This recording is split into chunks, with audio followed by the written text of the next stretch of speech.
This is the injury report presented by NYU Langone Health. In today's injury report, we're talking about Jasson Dominguez's oblique strain, Anthony Rizzo's fractured right arm, and of course, we're going to talk about their rehab to return to action.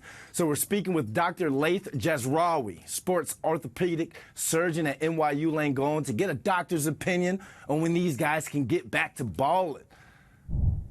Doc, how's it going, man? Welcome back.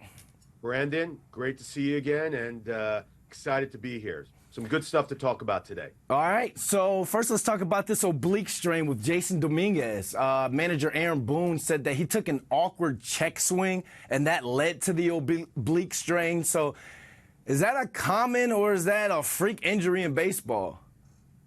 It's amazing it doesn't happen more often, right? So what is exactly going on in this? So when you're check swinging, right, you've got the inertia of the bat kind of going through, and the player's trying to stop that inertia with his muscles going in the opposite direction. So what's happening is, and this is for the fans, this thing is called an eccentric muscle contraction, where you've got it being pulled in one direction, and then the muscles pulling in the other direction as well to stop that forward motion, stopping that inertia. And that is a tremendous amount of force on a muscle tendon unit. Leads to ruptures in a lot of other places, like the knee, where you get a quad or patella tendon rupture. We see a lot of that in basketball. But in baseball, with this check swing, it's going to affect the torso. And what's on the torso? It's all those oblique muscles, the latissimus, and these other oblique muscles that are the counterforce that are stopping that bat from going forward and contracting. The problem with those things, and similar to a hamstring injury, is that those oblique muscles, every rotation we do, putting a shirt on, moving, just playing catch, those muscles are engaged, and you can never fully rest them. That's why hammies, 3 months sometimes to get these players back. And this thing, for sure, they must have gotten an MRI, which they did, because initially it was the day-to-day thing, strain, muscle strain. I mean, those things you can potentially, in some minor ones, get back relatively quickly. But they must have gotten an MRI, and it showed something on the MRI. And once you see something on an MRI, either the muscles lighting up, the tendons lighting up, that's an immediate 6 weeks, because he's not going to be able to swing. You know, it's going to engage every time and hurt him. Well, I'm glad you brought that up, Doc, because he was initially placed on the 7-day IL with a moderate strain, but now Boone is saying he's going to miss up to 8 weeks. Yeah. So, since you're saying that about the MRI and what they could have saw on the MRI, now does that make it kind of normal in terms of the timeline for a pretty significant oblique strain? For sure.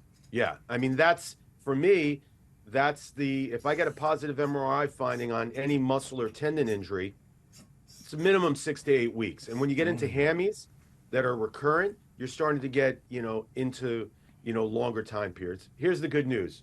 It's going to get better. That's the bottom line. This guy's going to get better. He's going to come back and play. It's just going to take a little longer than we expect.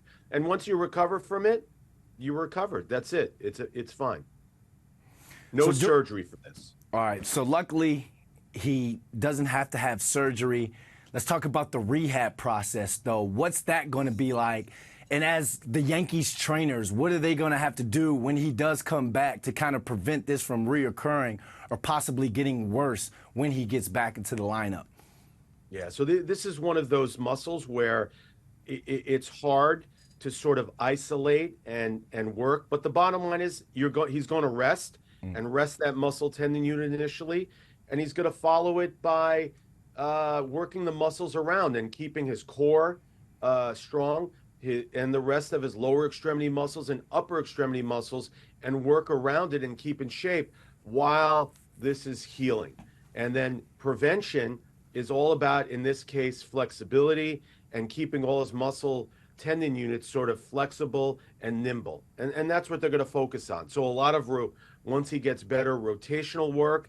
But ultimately, this is one of those things where it's your body, it's an eccentric force. It's so strong when you check swing like that, especially in these these professional athletes, they have such they're so strong upper body that it's just it's the nature of the beast. It's one of those things that is hard. But the idea is to strengthen all the accessory muscles around those oblique muscles to shock absorb or distribute the forces more effectively. And that's what they're going to do for him. They're going to work his, other muscles, the lat, things that support the oblique muscles in terms of, helping.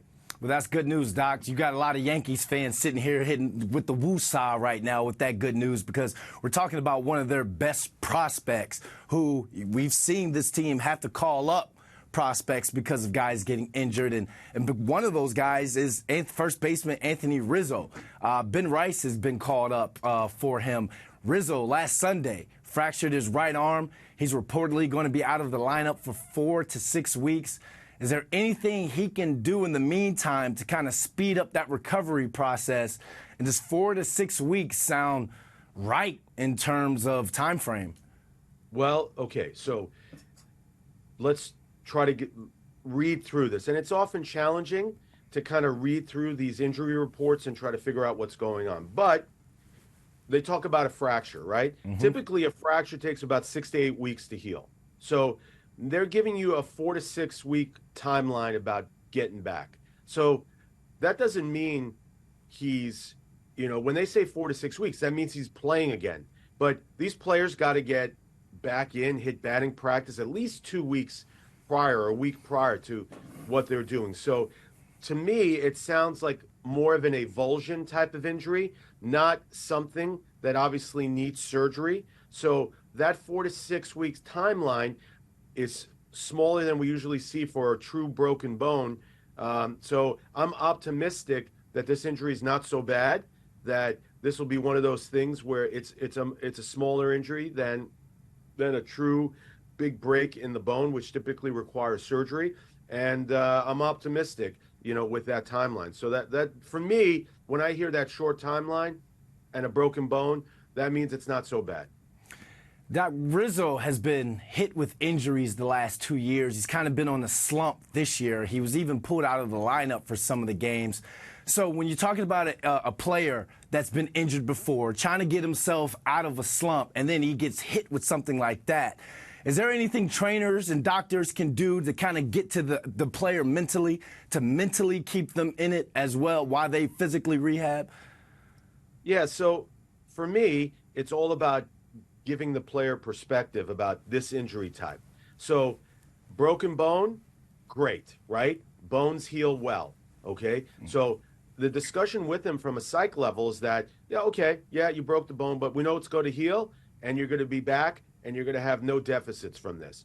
So the idea is to, really keep the athlete informed about this, not have them in a black box about their condition and start to, their, mind starts to migrate in areas, and that can be self-defeating. So it's really to educate them about what's going on, and then the trainers and everyone, the therapists, have them all on point about what's going on here, so that they're all on the same page, and they're not sort of telling the athlete, oh, I've seen an injury like a broken wrist and it took them 3 months to get back.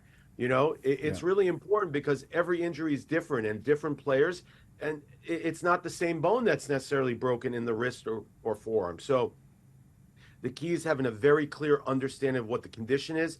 Everyone who takes care of the player educated about that and on board with what the process is, both rehab-wise and getting them back to play, and a timeline to do that. And it's okay if that timeline is off by a couple of days. That doesn't mean anything. It doesn't mean we were wrong about the condition. It's just every player heals a little differently. Pro athletes love the 3 C's: clear-cut communication. Yeah. Thanks, Doc, for that. Thanks, and for today's injury report. All right. My pleasure, Brandon. Great catching up again. See you soon.